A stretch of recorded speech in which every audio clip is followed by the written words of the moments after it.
Hey, somebody needs to check the steam wrench. You have? Excellent.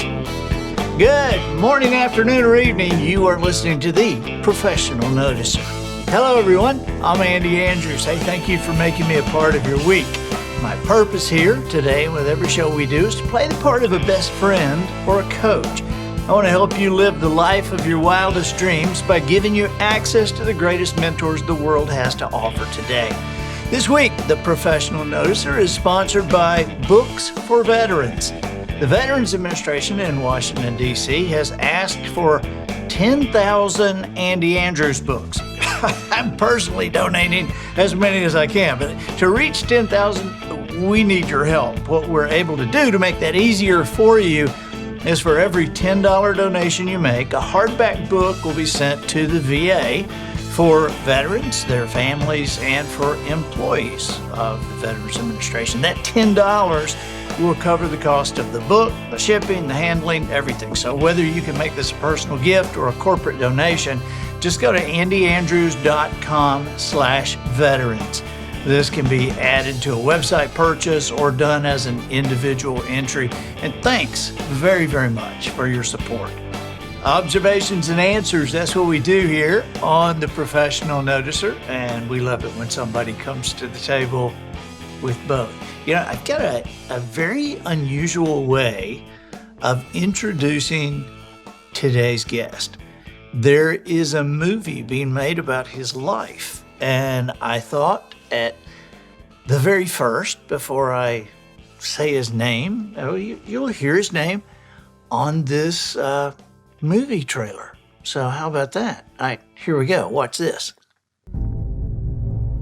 Afghanistan, 2012. Master Sergeant Cedric King feels like a superhero. Every day he saves innocent people from death, fighting for the noble cause of protecting his family and homeland from the threat of terrorism. Today's orders are to scout a nearby village, a known insurgent hotspot. Cedric gears up for enemy contact. Back home in Georgia, his wife, Qaida, is a force of nature. She's held down the fort for all three of Cedric's deployments, raising their daughters, Amari and Kamaya, almost single-handedly. This morning, like every other morning, she and the girls prayed for Cedric's safe return home.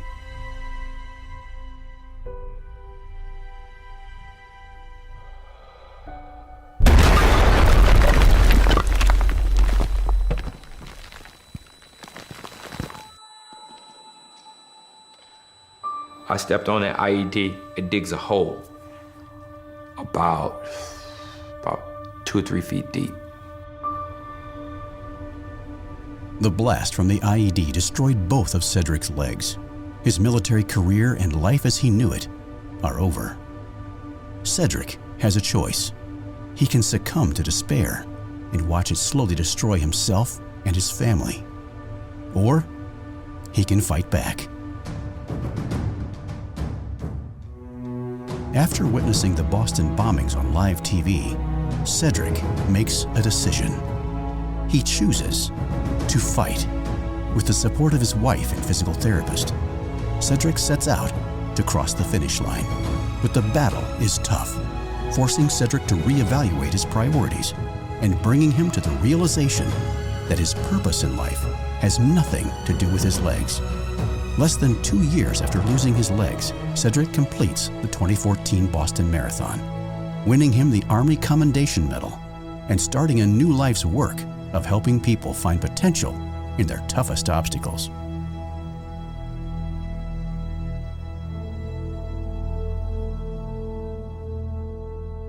Are you as excited to talk to this guy as I am? All right. Well, you know, here we go. He is the winner of a Bronze Star, the Purple Heart, the Meritorious Service Medal. He is retired Master Sergeant Cedric King. Hey, Cedric. Hey, thanks so much, Andy. It's such a blessing to be here. Thank you so I much. am honored that you would take the time, buddy. Man, watching that movie trailer. So the movie is going to be called Endurance, right? Yeah. I can't wait. I never would think that someone would think that my life would be movie worthy. I still struggle with it, to be honest with you. Well, if listen, two things. If that trailer is any indication, it's going to be great. And the other thing is, I know who's making that movie. It's Noble Story, right? That's right. And those people at Noble Story, they do incredible work. And I know Adam and Andrew, and so this is going to be awesome, and I cannot wait for this. Yeah, thank God for Adam and Andrew. I cannot say enough about them. They've been patient. We've done rewrites, everything, and we've just been forging ahead. You know, it's been a blessing, and just to see it unfold. It's amazing. It's amazing. Cedric, where did you grow up? Hey, I grew up in a small town in North Carolina, right on the Virginia-North Carolina border. And it's so small. I mean, people grow up there. They either go work at a factory, at the local factory, or they go way away and they go to college and never come back home. Real small town. My grandfather, my great-grandfather, we all grew up there, and some of my family still lives there today. Wow. Now, did you grow up wanting to join the Army? No. And I'll be honest, I used to be so ashamed when people ask me this question. But here's the real truth. I just didn't think I was smart enough to go to college. I wanted to go to college. I'll be honest. I know there are a lot of guys and gals that went into the Army because they were just like maybe their father or grandfather went to the military, but that wasn't me.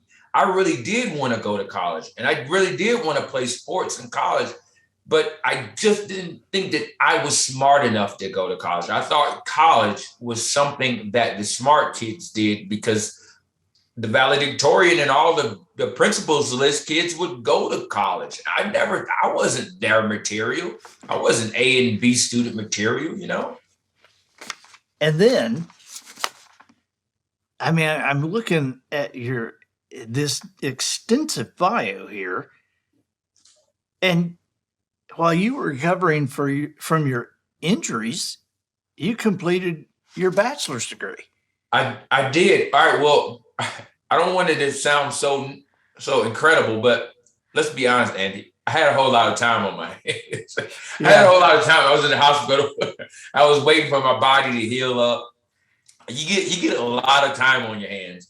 And I thought, well, this might be the perfect time for me to go ahead and finish up those last credit hours and knock out my degree. I got nothing else better to do but heal up and do homework. So that's what I did. In the military, a lot of service members can go to college for little to nothing, but you have to go at night or whenever you're not deployed overseas, serving your country or going to war. You have to, or online if you're fortunate enough to do that. But I'm an infantryman, so we can't. Ain't a whole lot of laptops out in the foxholes, Right. So I don't really necessarily get a lot of time to go to college. But once I got injured, that's when I did finish it up, though. Now you weren't just an infantryman; you were a ranger. Yeah. I got my ranger tab, and that's like the pinnacle of our U.S. Army infantry. Right. That's it. I mean, the Navy SEALs, the Marines Green Beret, the Army Rangers, man. That's I mean, so you were, how many tours did you do? For me, I didn't even serve a lot of tours. I only did 3. Now, 3, but 3 is such a small number. And I'll tell you, we got guys and gals that have double-digit numbers of deployments that have served our country years, not just overall, but years in harm's way. So for me to say 3 tours, that's 1 tour in Iraq and 2 in Afghanistan. that's small potatoes compared to what others have done. And I'll gladly say that serving our country was one of the greatest gifts God could ever give to me. Wow. Well, three sure seems like a lot to us, and I am, I think that's amazing news. I don't hear that people have served double digit tours. I didn't know that, I guess. There are a lot of guys and gals that actually, and this may sound a little weird, but you feel like when you're serving overseas and sometimes in bad situations, in harm's way, you feel like that what you're doing actually counts. Maybe for the first time in your whole life, that what I do on a daily basis will make sure that people live. And if I were to make a mistake, people could die. You feel important. Maybe for the first time in your life, you actually feel important, whether you're saving lives of your fellow service members or you're helping liberate people that are under oppression. That feels terrific. So when it's time to serve your country again, maybe for the second or third or fourth or fifth time, you raise your hand and say, I want to go back because that makes me feel important. Unfortunately, when they come back home, you don't get that same feeling of importance. And that's where the struggle starts for a lot of us. Wow. Have you, I'll ask that in a little bit because I want to kind of stay in a time frame here. Yeah. So you were in Afghanistan when you were injured. I was. And we hear about people getting injured by the IEDs.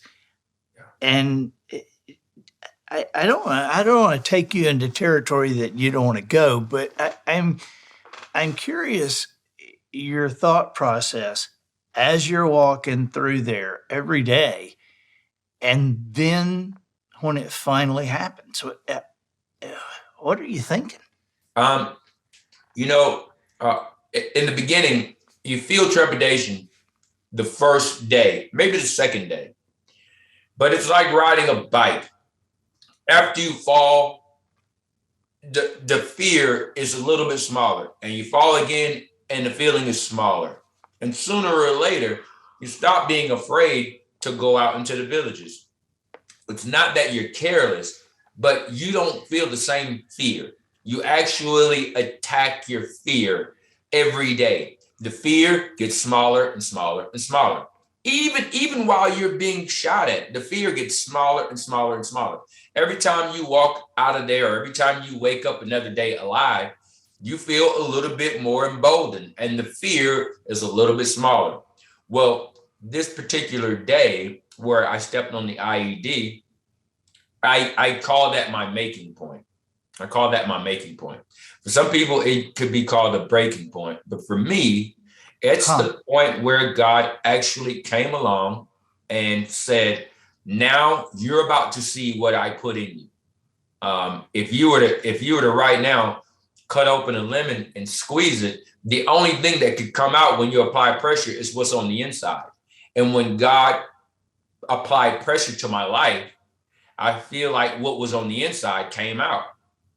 It wasn't all courage all the time either.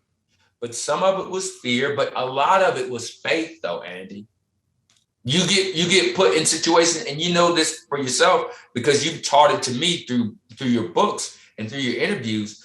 But when you don't have a lot of options, faith is really the only option that you have. And maybe afterwards you find out that that's all you really need in the first place. All you have is really all you need. And that is exactly what I felt like in that moment of impact, that moment of pressure, that moment of challenge. You felt that at that moment. In that moment, I can tell you, I'm laying there on the ground. I really don't know what had happened. I knew that I got knocked to the ground, and I knew that everybody that was around me were like yelling, but it sounds exactly like on the movies, like muffled. So it's like, hey, get on the ground. It sounds like that. Because my ears, the tympanal membrane in my ear, and both of them had been burst on impact. I had a concussion, and I'm trying to stand back up. Unfortunately, have you ever felt, well, you live in the South, so I don't know how much ice you've been on, but if you've ever been ice skating or if you've ever been roller skating and you fall down and you try to get back up, it's a little harder because you don't have grip. That's exactly what it felt like. It felt like I was trying to stand back up on a roller skating rink, but I kept falling down. And it didn't occur to me to even look down because I wouldn't even have any reason to believe that my legs weren't there. So as I'm trying to continue to get back up, our platoon medic runs over to me. And he's like, hey, just stay down. And he says it just like that, just stay down. And as he's saying that, I'm wondering, why would he tell me to lay on my back? Because he knows that an explosion just happened. We have things that we have to do by protocol. We have to call this stuff up. But as he's running over to me, he does something very strange. For the first time, I see him reach for his shoulder. And we all know, anybody who's listening to this that served in Afghanistan and Iraq during that time, during the early decade, 2012, you'll know that this is where we had our tourniquets. We kept our tourniquets in this pocket right here.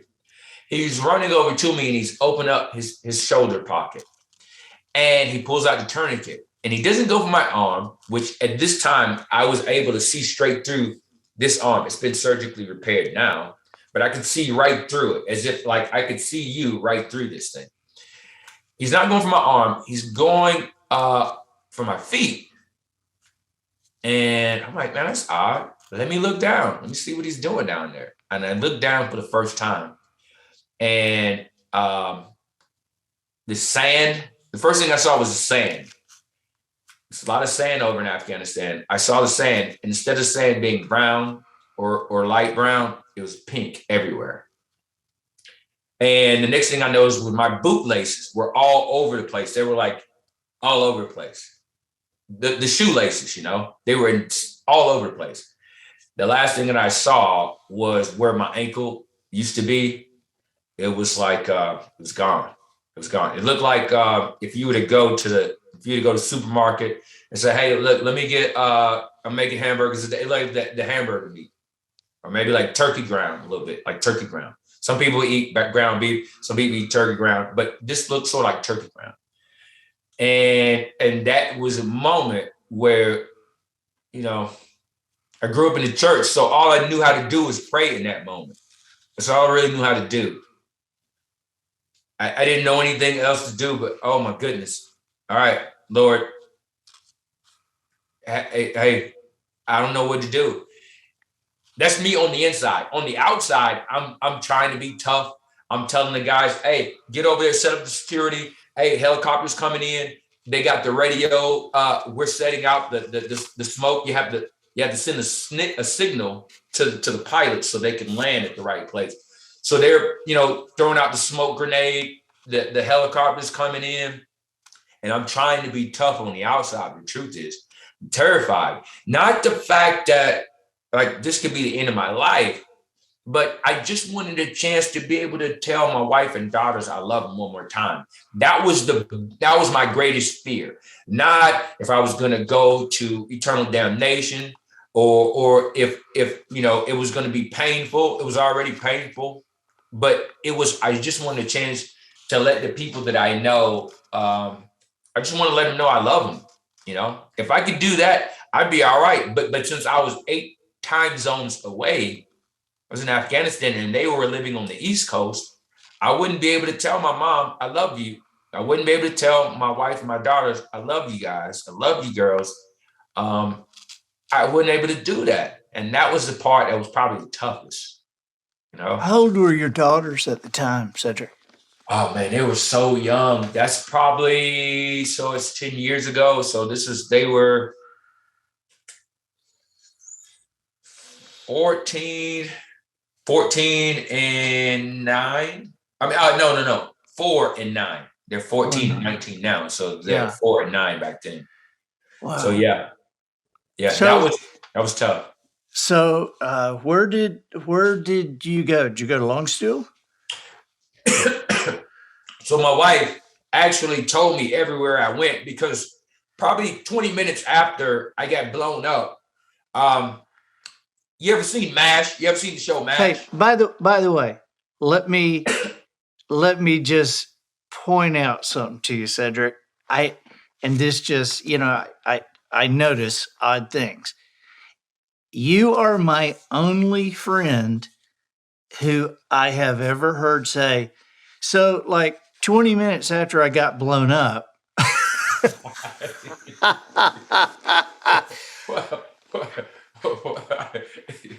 All right, so go ahead. So about MASH now.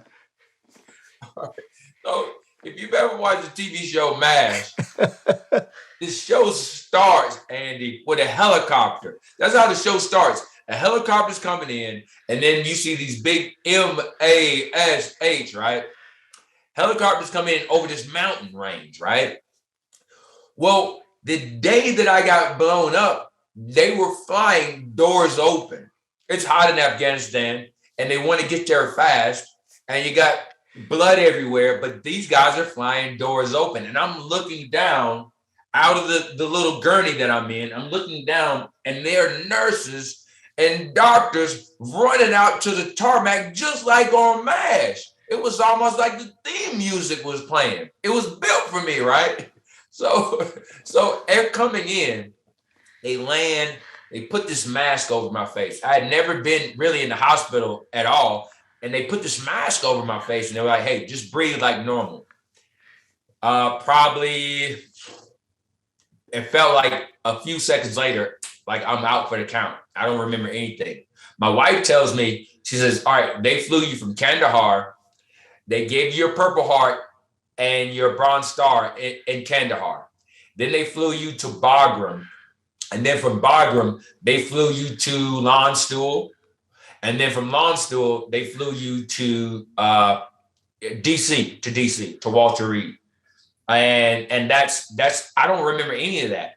I remember waking up 8 days later in Maryland, in Bethesda, Maryland, which is where the new Walter Reed is. Right. And my wife explaining to me, hey, some things have happened. And she wasn't quite sure where the movie cuts off for me and where it starts again. She's not quite sure how much I saw, how much I remember, but she explains it to me. But she doesn't even think that she doesn't know that I've lost. She doesn't know that I know that I've lost my legs, because I didn't know that both legs were amputated. But I asked her, I said, hey, babe, where are the legs at? I was looking at a bed sheet that was totally flat, almost just like on your bed right now. If anybody made up their bed this morning, the sheets are totally flat. Well, this is the first time I was actually in the bed and the sheets were still flat. I was like, hey, where are the legs at? And my wife was like, she looks at my mom. My mom was there too. And she looks at my mom, and they're like, you don't. And they have to explain to me that both legs were amputated. One really, really high. I lost a kneecap on one of them, all the way up to above my knee on the right side, and just below my knee on the left side. But both feet, both ankles, both calves, everything's gone. All that's gone. One of the toughest moments of my life. I cried for weeks, man. Just sobbing, thinking that the best days were gone, wishing that I could just go back to yesterday and never have had that happen. And that's one of the things that I believe is one of the best blessings that came in the form of something really ugly, you know, one of the best gifts, just in bad wrapping paper. That's all, you know. So I saw in the movie trailer your daughter there hugging you as you're in the bed. What can you describe what that was like? What you were thinking? What was she saying? Yeah. I didn't want them to see me like this. I was ashamed of what I looked like. And I was really afraid that they would see me and not want to be around me. Or they would see me and look at me and see the same disgust that I felt for myself. I thought that they would feel the same disgust. Now Go ahead. I say disgust for myself because I didn't like the way that my arm looked now. There's bandages everywhere. And I say disgust for myself because my legs didn't look like the legs that I had before. And now that I'm different, I feel like that they're looking at me the same way that I'm looking at me. But this is where I learned probably the second lesson, which is I cannot believe that love is so pure that it doesn't look at the outside. It actually is totally engulfed in what's on the inside. I didn't understand that up until that moment. But these people in my family, my wife, my daughters, my mom, my family, my aunts and uncles, they actually taught me what real love is. It's not loving what you can see. It's actually loving the part of you that you can't see. And that doesn't change as long as you don't change it. But that was so difficult for me to understand because now I'm the one in the fire. It's really hard to trust that someone else loves you when you look so different. It's hard to believe that you could really love me the same way as before, but I'm totally different. I'm missing a pair of feet. And when I walk differently, and I'm in a wheelchair all the time, and I got bandages all over my body and shrapnel and scars. And you're going to tell me you love me just as much as you did before? How? It doesn't make sense. It's very difficult. When did you begin to believe it?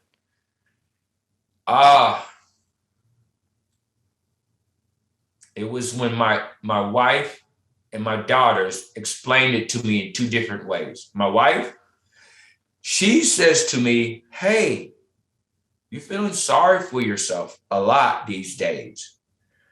And she's like, hey, you continue to act different now. You continue to want to be a victim. And it's almost like the part where you say, I am not a victim in your book. I am making a clear decision. I am not a victim. This is not me being tortured by anybody. This does not make me a victim. Well, that's the lesson that she was imparting into me. She's like, you're feeling sorry for yourself. You're moping around here. You're not the man that I married. And I would love it if you found that guy and told him to come back home. And then not so much in those words verbatim, but that was the message. My daughters, they said it a little bit differently. They were, little girls, they have weddings every day, or coronations, and they dress dolls up and they have, weddings every day. And they had finally got a boy doll, and they wanted me to do the boy doll part of the wedding, right? She's like, Dad, we got these words. We just need you to say these vowels right here. You be the boy and we'll be the girls.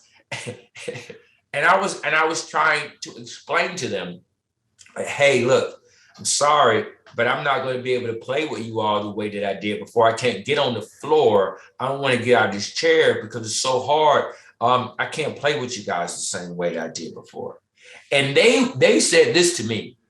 They were like, Dad, we just want you to say these words right here. You're the guy doll. You're the boy. We just want you to say these words. And in effect, Dad, we just want you to still be Dad. We don't want you to be nothing else. Just say these words right here. Yeah. They would still ask me Andy, they were still asking me to push them on the swings from the wheelchair. And they were still asking me to give them piggyback rides. And I'm like, hey, piggyback rides gonna be a tall order without legs, girls. But they didn't care. They were like, well, look, cool. We'll sit in your chair, ride us around in the wheelchair. This is when I had the motorized ones, you know. They just wanted to be with daddy again. And that was so like eye-opening. They never saw any of the none of that stuff. They just like, yep, you the same. And that helped me. That helped me find my way back to the guy that I was before. I had to use their lens of me. I had to borrow their look and their lens of me to find my own way back. If they had looked at me as a victim, I'm pretty sure I'd still be there right now. I had people around me that didn't look at me as a victim. I had people that looked at me just like they did before. Like, you'll figure it out, Dad. You're still a ranger. You're still a tough guy. You're still dad. I had to borrow their perception of me until my own kicked in. Wow. I had to borrow their perception of me until my own kicked in. You know, I have an idea that this interview, or, you know, not my part, but your story, this is going to help a lot of people, Cedric. That, I mean, there are a lot of people with less reason to feel sorry for themselves that I think will be very kindly kicked in the teeth by what you're saying. This is, you know, I could not be more impressed with your wife and your daughters. You know, that's just amazing. They, you know, I think, you know, God gives you exactly what you need.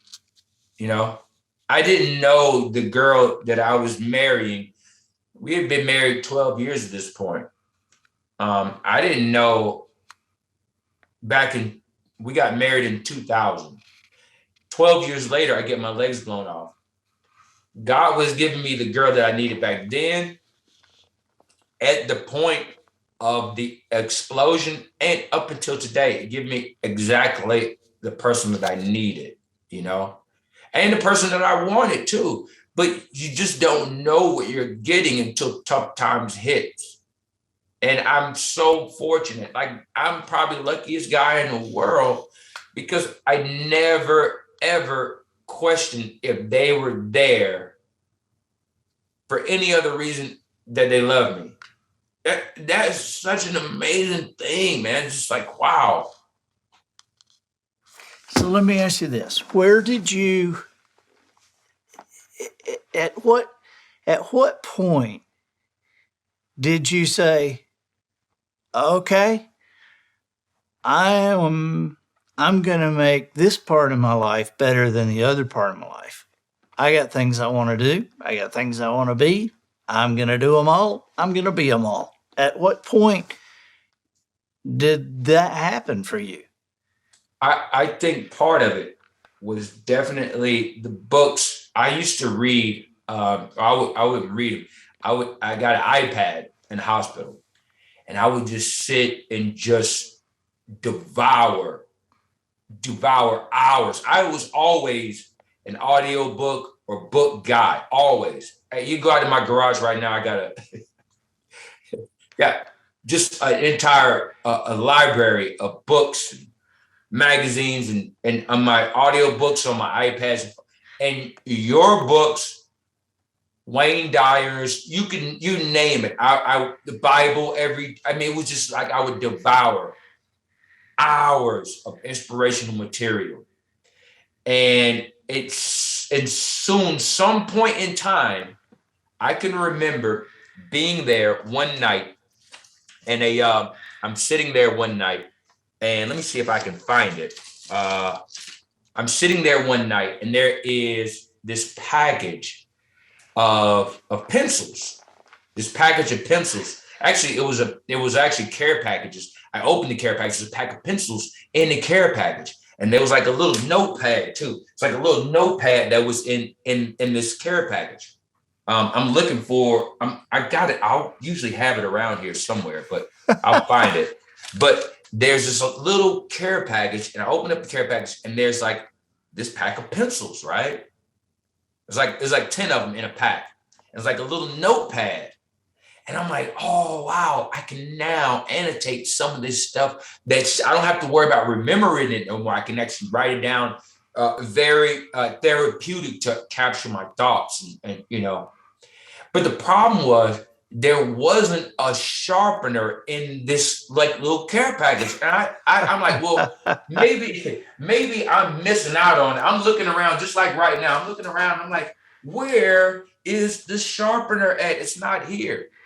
And sure enough, I dumped it out on the bed and I'm sipping through all the packing peanuts and everything. And there's no sharpener. And at this point, this is where I get angry at God. It's not just that one moment, but it's the moment before that, and the moment before that, and the moment before that, and the moment before that. And it's all building up to this crescendo of, why did this have to happen to me? You talk about in the book, why did this have to happen to me? And that is where I feel like it was like God was saying, and I it feels like he even said this, right? It was like, you're the pencil. I was like, me? I'm the pencil? And now I'm wondering, okay, did the nurse put some of the good stuff in the IV bag tonight? It's going to be a party. She put a good cocktail in the IV bag. Oh my goodness. I'm the pencil. You're the pencil. Me? You. And I'm sitting there and I am hearing this voice tell me that I am this inanimate object. And over the last few years, not only am I the pencil, Andy, we all are.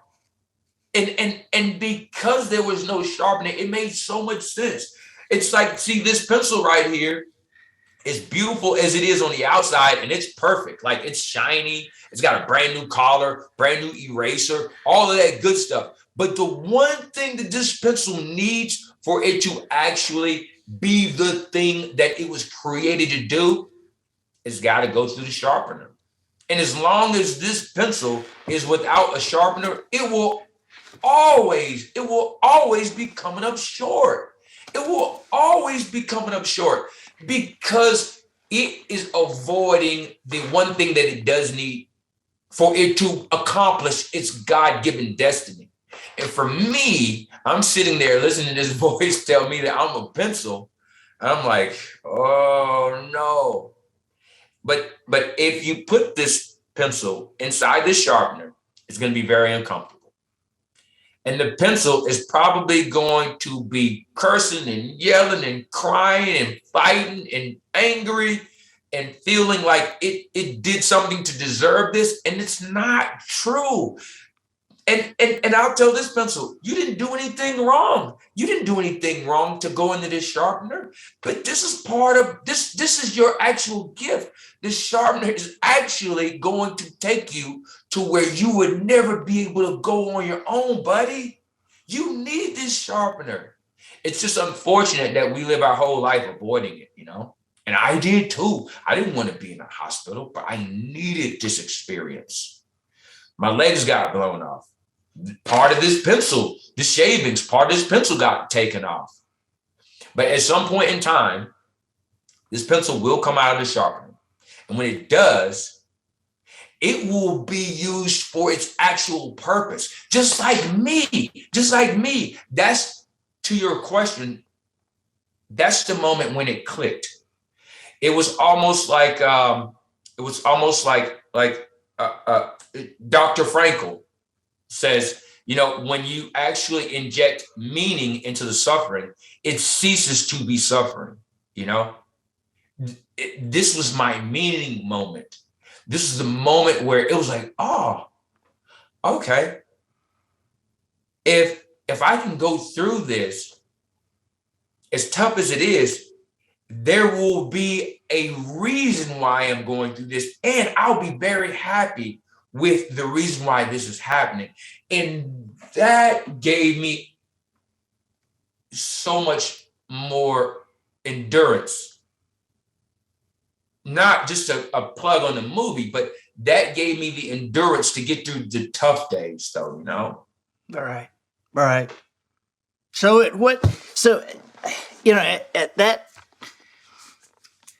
that moment, even though there's probably nothing you could do at that moment you were off and running. And well, I wish it was that. I wish it was like that. It wasn't, though. It was like, sometimes God can show you like the end of the movie and you're like, yeah, we get ready to go to the big house. We're going to Disney World. But if you've ever driven to Disney World, you'll know that it's a long time where you don't see anything but forest and trees and nothing. Yeah. Got to go through a lot of swamp to get to Disney World.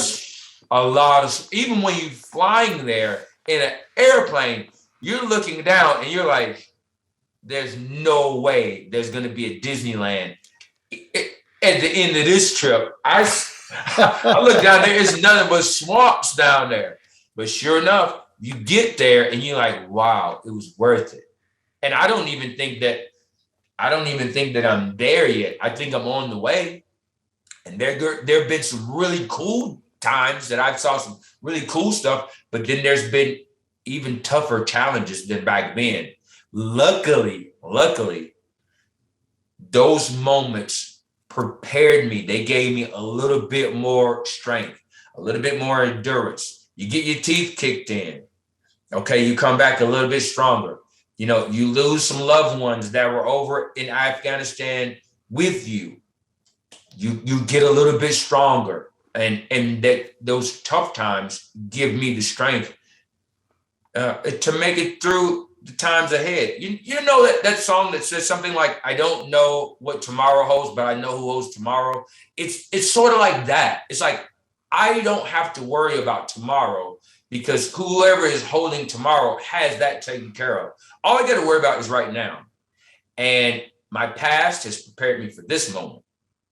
And I know who holds tomorrow, and I know who holds my hand. Yep. Yeah. So you have now run a marathon? Hey, it's so crazy that you say this. I just did Chicago. What's today? Thursday? I did Chicago marathon. Matter of fact, here's my bib right here. Look, it's all wrinkled up. It's all wrinkled up.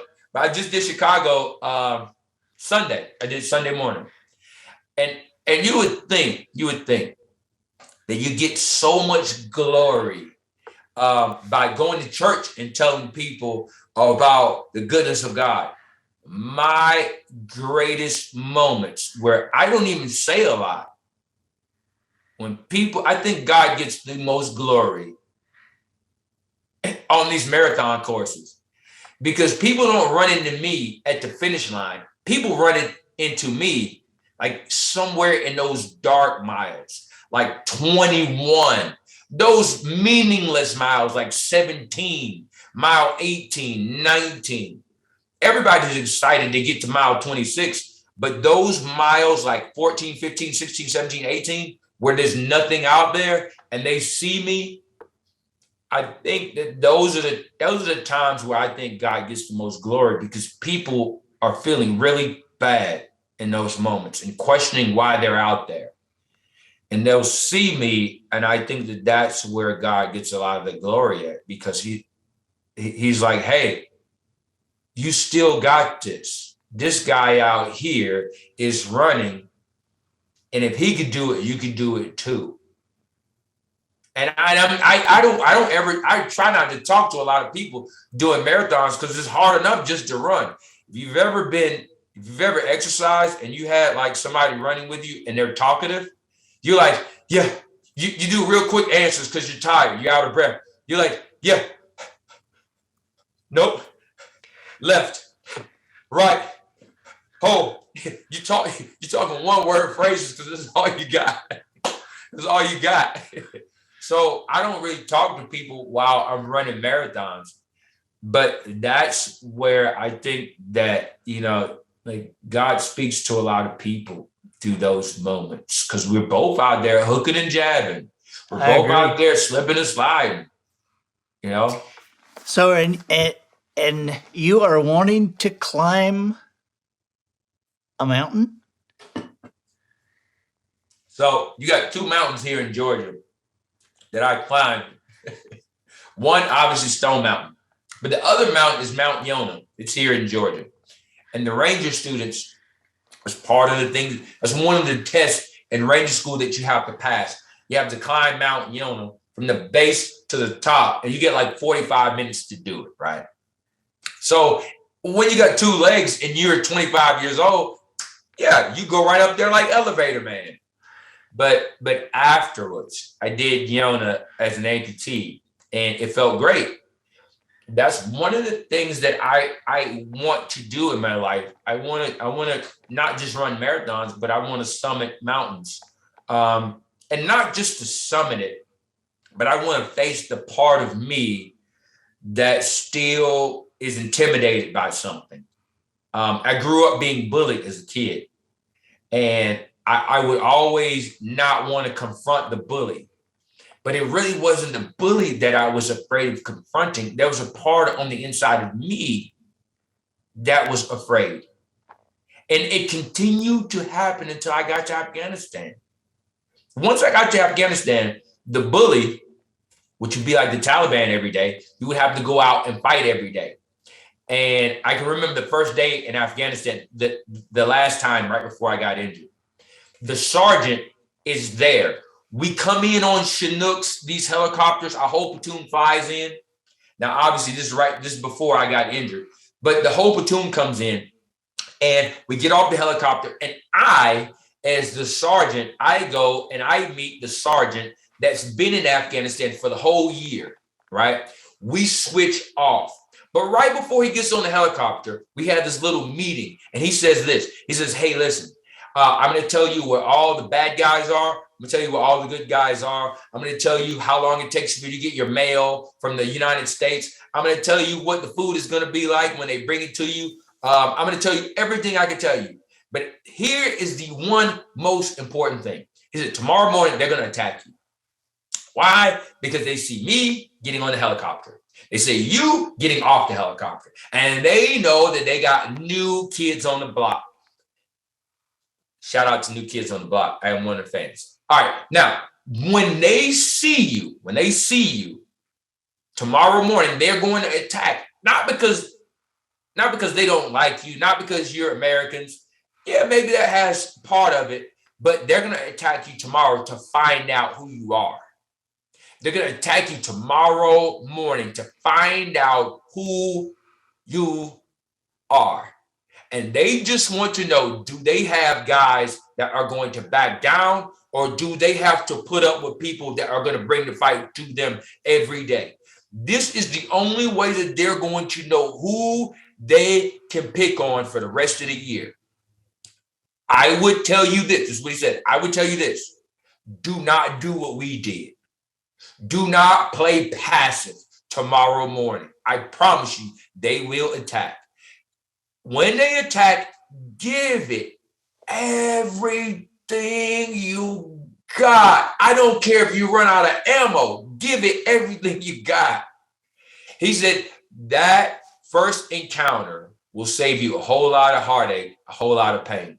If you do not, you're going to be running all year long. That taught me everything in that one moment. What I wish I would have known growing up. If I had just fought growing up in the beginning, I wouldn't be running the rest of my life, Andy. But that one day, that sergeant taught me so much. You got to bring the fight every day, especially in the morning. Especially in the morning, you got to send a message, not just to the enemy, but you got to send a message to yourself that this is how I'm going to fight. This is who I am. This is how I'm going to fight every single moment until I go to sleep tonight. It taught me so much, man. It's so much.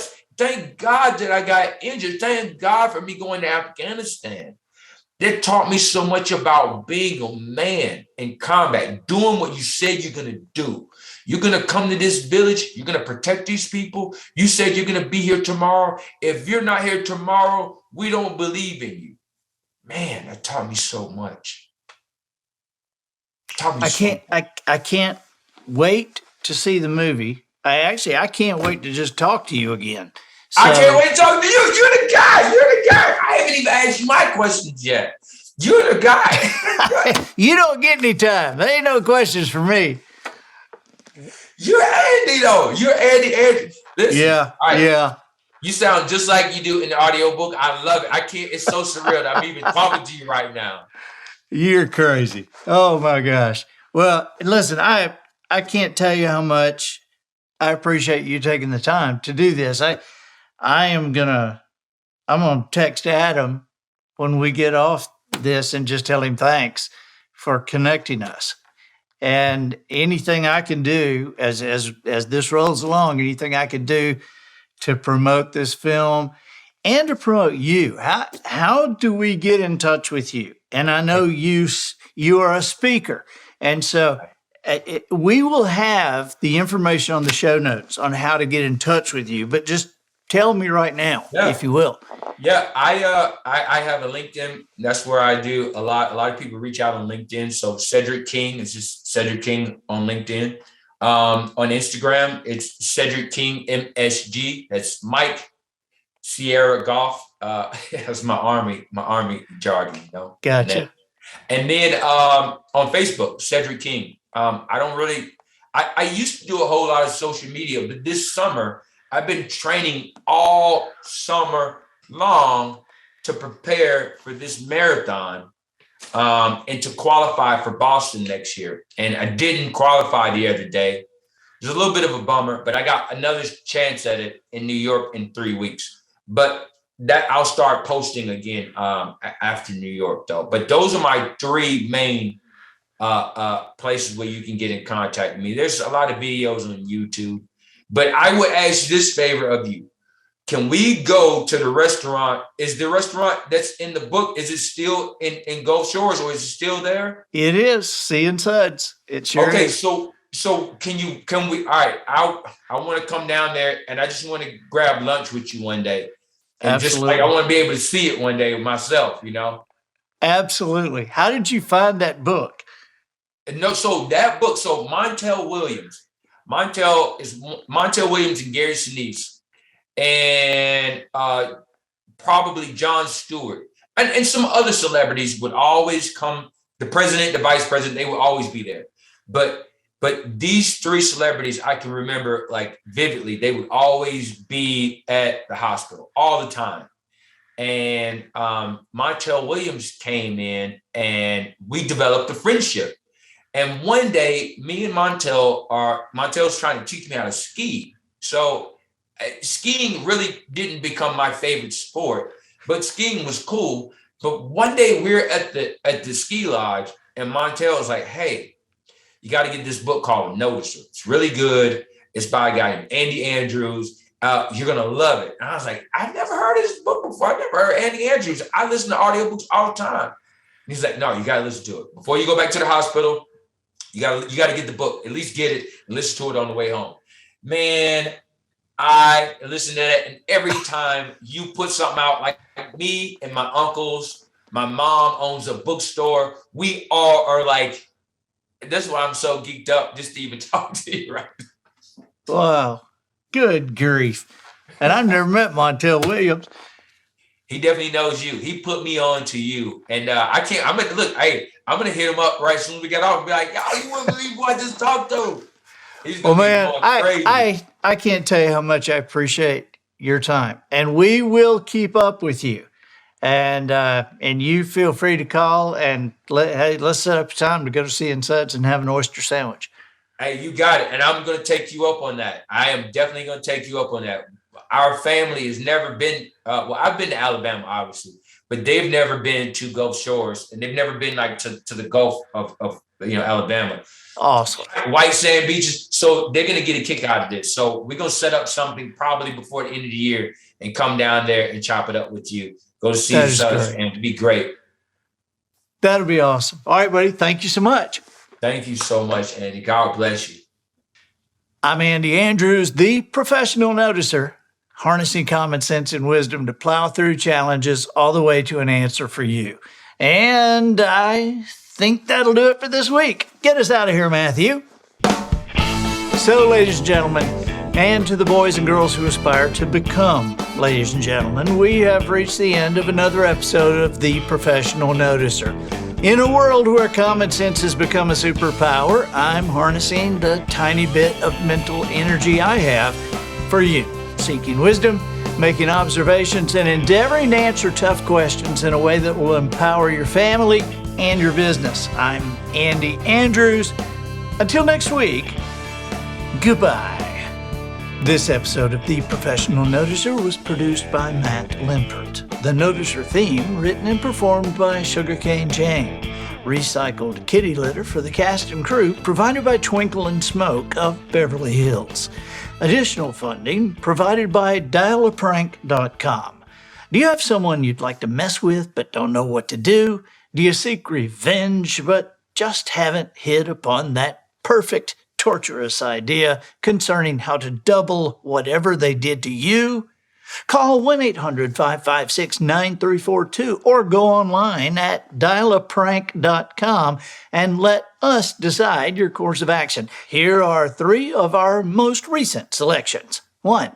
Get 10 alarm clocks, set them all to go off 30 minutes apart during the night, and hide them in separate places in your Mark's bedroom. 2. Set wheel chocks on the front and rear passenger side wheels of your Mark's car. Then, from hiding, videotape them as they crank up, rev the engine, but don't move. 3. Stake livestock in their front yard, or better yet, in their neighbor's yard with a note from them asking if it's okay to leave the cow for a couple of weeks. That's dialaprank.com. We started it all with Prince Albert in a can.